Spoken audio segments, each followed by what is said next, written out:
Mare? O pare, tanghaling tapat palakad-lakad ka. Pwede ba kitang maistorbo saglit? Ano ba yun pare? Halika, pasok ka. Inutusan ako ni kumare mo, Mare.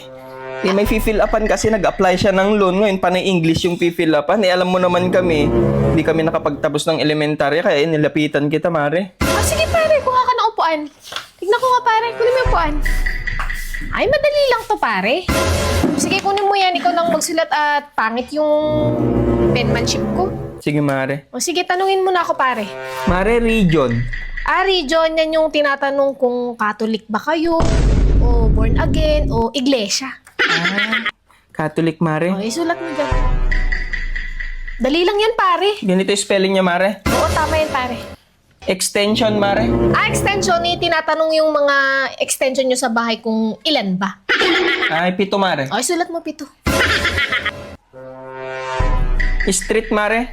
Street, tinatanong kung street ba yung buhok ni Mare o kulot. Ay, kulot, Mare. Ay, lagay mo kulot.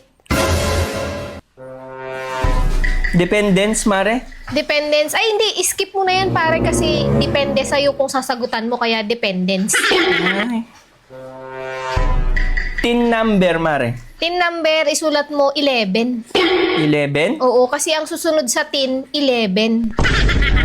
Ganun. Tin 11. Citizenship, Mare. Citizenship, senior. Senior? Oo. Senior. Tama ba ito, Mare? Oo, tama, pare. Labor, Mare.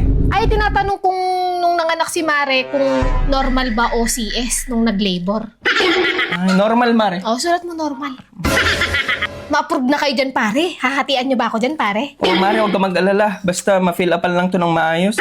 Zip code, Mare. Ayan yung sa pinagtatrabahoan ni Mare kung ilan ba ang sip-sip na katrabaho niya, kaya sip code. 4 sila, Mare. Ay, sulat mo 4. Mga sip-sip kasi sila. Purpose, Mare. Purpose, tinatanong dyan kung nakapag-purpose ka na ba kay Mare bago kayo kinasal. Ay, oo, Mare. Tapos na. Yes ka mo na lang. Yung sex, Mare. Ay, tinatanong kung kailan ang huling sex nyo ni Mare. Kagabi, Mare. Ay, sulat mo last night. Last night.